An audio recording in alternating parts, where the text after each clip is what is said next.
ಇನ್ನು ಇದೇ ಸಂದರ್ಭದಲ್ಲಿ ಪ್ರತಾಪ್ ಸಿಂಹ ಅವರು ಮಾತನಾಡ್ತಾರೆ, ಮಹಾರಾಜರೇ ನೀವು ಕೈ ಮುಗಿದುಕೊಂಡು ಹೋಗಿ ಸಾಕು, ನನ್ನ ಅಭಿವೃದ್ಧಿ ಕೆಲಸಗಳನ್ನ ಮೆಚ್ಚಿ ಜನ ಮತ ಹಾಕ್ತಾರೆ.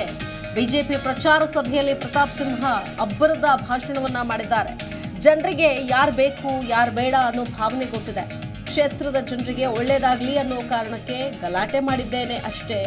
ಆದರೆ ನನ್ನ ಅಭಿವೃದ್ಧಿ ಕೆಲಸಗಳನ್ನ ನೋಡಿ ಜನ ಮತ ಹಾಕ್ತಾರೆ. ನೀವು ಸುಮ್ಮನೆ ಕೈ ಮುಕ್ಕೊಂಡು ಹೋಗಿ ಮತಯಾಚನೆ ಮಾಡಿದ್ರೆ ಸಾಕು ಅನ್ನುವಂಥ ನಿಟ್ಟಿನಲ್ಲಿ ಅಬ್ಬರದ ಪ್ರಚಾರವನ್ನ ಮಾಡಿದ್ದಾರೆ. ನಿನ್ನೆಯಿಂದಲೇ ನಮ್ಮ ಅಭ್ಯರ್ಥಿಯಾಗಿರುವಂಥ ಯದುವೀರವರ ಪರವಾಗಿ ಪ್ರಚಾರ ಕಾರ್ಯವನ್ನು ಆರಂಭಿಸಿದ್ದೀನಿ. ಇವತ್ತು ಕೃಷ್ಣರಾಜ ಕ್ಷೇತ್ರದಲ್ಲಿ ವಾರ್ಡ್ ಕಾರ್ಯಕರ್ತರನ್ನು ಅಭ್ಯರ್ಥಿಗೆ ಪರಿಚಯಿಸುವ ಮತ್ತು ಮತಯಾಚನೆ ಮಾಡುವಂತಹ ಮತ್ತು ಅವರು ಬೇರೆ ಮನೆಗಳಿಗೆ ಹೋಗಿ ಮತಯಾಚಿಸೋದಕ್ಕೆ ಹುರಿದುಂಬಿಸುವಂತಹ ಕಾರ್ಯಕ್ರಮವನ್ನು ನಾವು ಹಮ್ಮಿಕೊಂಡಿದ್ದೀವಿ. ಇವತ್ತು ಇಡೀ ಕ್ಷೇತ್ರದಲ್ಲಿದೆ, ಎಲ್ಲ ಕಡೆಗೂ ಹೋಗ್ತಾ ಇದ್ದೀವಿ. ಈಗ ಎಲ್ಲ ಕಡೆಗೂ ನಾನು ಯಾಕೆ ಹೋಗ್ತಾ ಇದ್ದೀನಿ ಅಂತಂದರೆ, ಯದುವೀರವರಿಗೆ ಟಿಕೆಟ್ ಕೊಟ್ಟಿರುವಂಥ ಖುಷಿಗಿಂತ ಪ್ರತಾಪ್ ಸಿಂಹಗೆ ಟಿಕೆಟ್ ತಪ್ಪಲ್ಲ ಅಂತ ಹೇಳುವಂಥ ಸಂಕಟನೇ ಜಾಸ್ತಿ ಇದೆ. ಹಾಗಾಗಿ ನಾನು ವೈಯಕ್ತಿಕ ಹೋಗಿ ಜನರ ಹತ್ರ ಹೋಗಿ ನಮ್ಮ ಕಾರ್ಯಕರ್ತರ ಹತ್ರ ಹೋಗಿ ದೇಶಕ್ಕೆ ಮೋದಿ ಬೇಕು, ಅದಕ್ಕೋಸ್ಕರವಾಗಿ ನೀವು ಬೇಸರ ಮಾಡ್ಕೊಳ್ಬಾರ್ದು, ಯದುವೀರವ್ರ ಪರವಾಗಿ ಕೆಲಸ ಮಾಡಬೇಕು ಅಂತ ನಾನೇ ಕೂತು ಪ್ರಚಾರಕ್ಕೆ ಇಳಿದಿದ್ದೀನಿ. ನಾನು ನಮ್ಮ ತಾಯಿ ಚಾಮುಂಡಿಯಲ್ಲಿರುವ ವಾಹನ, ನಾನು ಸಿಂಹ, ನನ್ನ ಪಾಡಿಗೆ ನನ್ನ ಕೆಲಸ ಮಾಡ್ತಿದ್ದೀನಿ. ಅದೇ ಥರದಲ್ಲೇ ನಾನು ಇಲ್ಲಿ ಭಾವನೆ ಅವ್ರಲ್ಲಿ ಏನಿದೆ ಅನ್ನೋದು ನನಗೆ ಗೊತ್ತಿದೆ, ಅದಕ್ಕೋಸ್ಕರ ಹೇಳ್ತೀನಿ. ಇನ್ನು ನೇರವಾಗಿ ವಿಚಾರಕ್ಕೆ ಬರೋದಾದ್ರೆ, ಯಾವುದೋ ಒಂದು ಕ್ಷೇತ್ರದಲ್ಲಿ ಒಂದು ಪಕ್ಷಕ್ಕೋ ಒಂದು ಅಭ್ಯರ್ಥಿಗೋ ವೋಟ್ ಹಾಕಬೇಕಾದ್ರೆ ಅವರು ಅಧಿಕಾರದಲ್ಲಿದ್ದಾಗ ಅದು 5 ವರ್ಷ ಇರ್ಬೋದು, 10 ವರ್ಷ ಇರ್ಬೋದು, ಅವರು ಏನು ಕೆಲಸವನ್ನ ಮಾಡಿದ್ದಾರೆ ಅನ್ನೋದನ್ನು ಯೋಚನೆ ಮಾಡ್ತಾರೆ. ಒಂದು ವೇಳೆ ಅವರು ಚೆನ್ನಾಗಿ ಕೆಲಸ ಮಾಡಿದ್ರೆ ಪಕ್ಷ ಟಿಕೆಟ್ ಕೊಡ್ತಂದ್ರೆ ಅವರಿಗೆ ನಾವು ವೋಟ್ ಹಾಕಬೇಕೋ ಬೇಡವೋ ಅನ್ನೋದನ್ನ ಅವರು ನಿರ್ಧಾರವನ್ನು ಮಾಡ್ತಾರೆ. ಆಗ ನಿಮ್ಮ ಸಂಸದರಾಗಿ ಈ ಹಿಂದೆ ಇದ್ದಂತ ಎಲ್ಲಾ ಸಂಸದರು ತೆಗೆದುಕೊಳ್ಳಿ, ಇನ್ಕ್ಲೂಡಿಂಗ್ ಶ್ರೀಕಂಠದತ್ತ ನರಸಿಂಹರಾಜ ಒಡೆಯರ್ ಕೂಡ 4 ಸರಿ ಸಂಸದರಾಗಿದ್ದರು. ಅವರ ಕಾರ್ಯಕಾಲದಲ್ಲಿ ಏನೇನು ಅಭಿವೃದ್ಧಿ ಕಾರ್ಯಗಳಾಯಿತು, 2014ಕ್ಕಿಂತ ಮೊದಲು 2004ರಲ್ಲಿ ಎಷ್ಟು ಟ್ರೈನ್ಗಳು ಬಂದಿದ್ದು, ಇಲ್ಲಿ ಸಂಸದರಾಗಿರುವಂತರು ಏನೇನು ಕೆಲಸವನ್ನ 1952ರಿಂದ ಇದುವರೆಗೂ ಮಾಡಿದ್ರು, ಇದನ್ನೆಲ್ಲ ತುಲನೆಯನ್ನು ಮಾಡಿದ್ರೆ ನಿಮಗೆ ಗೊತ್ತಾಗುತ್ತೆ. ಕಳೆದ 10 ವರ್ಷಗಳಲ್ಲಿ ನರೇಂದ್ರ ಮೋದಿಜಿಯವರು ಮೈಸೂರಿಗೆ ಎಂತೆಂತ ಕೊಡುಗೆಯನ್ನು ಕೊಟ್ಟಿದ್ದಾರೆ, ಪ್ರತಾಪ್ ಸಿಂಹ ಯಾವ್ಯಾವ ಕೆಲಸವನ್ನು ಮಾಡಿದ್ದಾರೆ, ಚುನಾವಣೆ ಭರವಸೆ ಈಗಾಗಲೂ ಕೂಡ ನನಗೆ ಮೈಸೂರಿಗೆ 13 ಟ್ರೈನ್ ತಗೊಂಬಂತ ನೀವು ಹೇಳಿರಲಿಲ್ಲ, ನಾನು ತಗೊಂಬಂದ ನೀವು ತರ್ತೀನಿ ಅಂತ ಹೇಳ್ಬಿಟ್ಟು ಟ್ವಿಟರ್ ಅಲ್ಲಿ ಅನೌನ್ಸ್ ಮಾಡ್ತಿದ್ದೆ, ಮೈಸೂರಿಂದ ರಾಮೇಶ್ವರಕ್ಕೆ ಹೋಗ್ಬೇಕಂತ.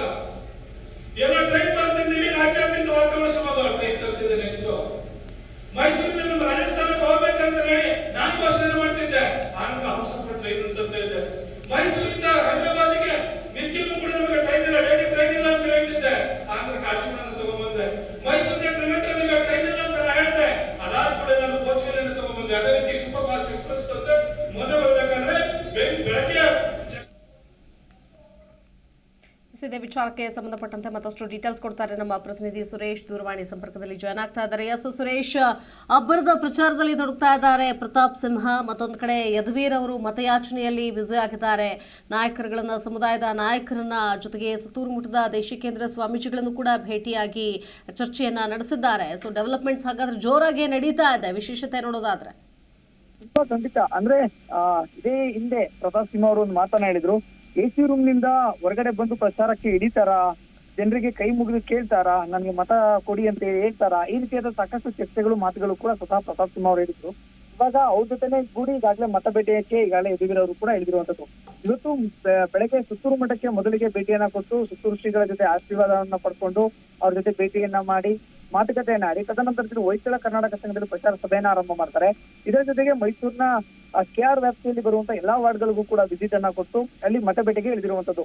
ಈ ಸಂದರ್ಭದಲ್ಲಿ ಮಾತನಾಡಿದಂತ ಪ್ರತಾಪ್ ಸಿಂಹ ಅವರು ಒಂದು ರೀತಿಯಲ್ಲಿ ಮಹಾರಾಜರಿಗೆ ನೀವು ಕೇವಲ ನಮ್ಮ ಹೆಸರನ್ನ ಹೇಳಿದ್ರೆ ಸಾಕು, ಈ ಹಿಂದೆ ಎಲ್ಲ ಹೇಳ್ತಿದ್ರು ಮಹಾರಾಜರ ಹೆಸರಿದ್ರೆ ಸಾಕು ಎಲ್ಲಾ ಕೆಲಸಗಳು ಆಗುತ್ತೆ ಅನ್ನೋ ರೀತಿಯಲ್ಲಿ ಹೇಳ್ತಿದ್ರು. ಆದ್ರೆ ಈಗ ಪ್ರತಾಪ್ ಸಿಂಹ ಅವರು ನಾನೇ ಅಭಿವೃದ್ಧಿ ಮಾಡಿದ್ದೀನಿ ಅನ್ನೋ ಒಂದು ಲೆಕ್ಕದಲ್ಲಿ ನನ್ನ ಹೆಸರು ಹೇಳಿದ್ರೆ ಸಾಕು ನಿಮ್ಗೆ ಮತಗಳು ಈಸಿಯಾಗಿ ಸಿಗುತ್ತೆ ಅನ್ನೋ ರೀತಿಯಲ್ಲಿ ಒಂದು ರೀತಿಯಲ್ಲಿ ಕಾಂಗನ್ನ ಕೂಡ ಕೊಟ್ಟಿರುವಂತದ್ದು.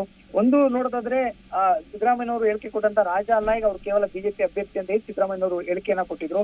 ಸೊ ಅದಕ್ಕೂ ಕೂಡ ಈಗಾಗಲೇ ಪ್ರತಾಪ್ ಸಿಂಹ ಅವರು ರಿಯಾಕ್ಟ್ ಮಾಡಿರುವಂತದ್ದು. ಒಂದು ರೀತಿಯಲ್ಲಿ ಸಿದ್ದರಾಮಯ್ಯನವರ ಪರವಾಗಿ ಬ್ಯಾಟ್ ಬೀಸಿದಂತೆ ಅವರ ಹೇಳಿಕೆಗಳಿಗೆ ಅಲ್ಲಿ ಪ್ರಸ್ತಾಪ ಕೂಡ ಆಗುವಂತದ್ದು. ಯಾಕಂದ್ರೆ ಯದುವೀರ್ ಅವರು ಕೇವಲ ಬಿಜೆಪಿ ಅಭ್ಯರ್ಥಿ, ನಾನು ಕೂಡ ಅದೇ ರೀತಿಯಾದಂತ ಒಂದು ಹೇಳಿಕೆಗಳನ್ನ ಕೂಡ ಕೊಡ್ತೀನಿ. ಈಗಾಗಲೇ ಮಹಾರಾಜರು ಕೂಡ ಹೇಳ್ಕೊಂಡಿದ್ದಾರೆ ಯದುವೀರ್ ಅವರು, ನಾನು ಕೇವಲ ಅಭ್ಯರ್ಥಿ, ನಮ್ಮ ಪರಂಪರೆ ಆಚರಣೆ ಏನಿರುತ್ತೆ ಆ ಸಂದರ್ಭದಲ್ಲಿ ಮಾತ್ರ ನಾನು ನಮ್ಮ ಆಚರಣೆಗೆ ರಾಜನಾಗಿರ್ತೇನೆ ಹೊರತು ಯಾವುದೇ ಕಾರಣಕ್ಕೂ ಕೂಡ ಜನಗಳಿಗೆ ನಾನು ಅವರು ಯಾವ ರೀತಿ ಬೇಕಾದ್ರೂ MP ಅಥವಾ ಜನಸೇವಕ ಏನ್ ಬೇಕು ಆ ರೀತಿಯಾಗಿ ಅವರು ಕರಿಬಹುದು ಅನ್ನೋ ಮಾತನ್ನು ಕೂಡ ಹೇಳಿದ್ರು.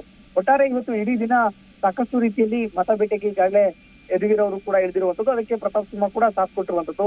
ಒಂದು ರೀತಿಯಲ್ಲಿ ಪ್ರತಾಪ್ ಸಿಂಹ ಅವರಿಗೆ ಇಷ್ಟ ಇಲ್ಲದೆ ಇದ್ರು ಕೂಡ ಒಲದ ಮನಸ್ಸಿನಿಂದಲೇ ಅವರ ಜೊತೆ ನಿಂತ್ಕೊಂಡು ಮತ ಬೇಟೆಗೆ ಸಹಕಾರವನ್ನು ಕೂಡ ಕೊಡ್ತಿರುವಂತದ್ದು. ಶಿಲ್ಪ. ಓಕೆ, ಧನ್ಯವಾದ ಸುರೇಶ್ ಡೀಟೇಲ್ಸ್ಗಾಗಿ. ಮತ್ತು ಅವರು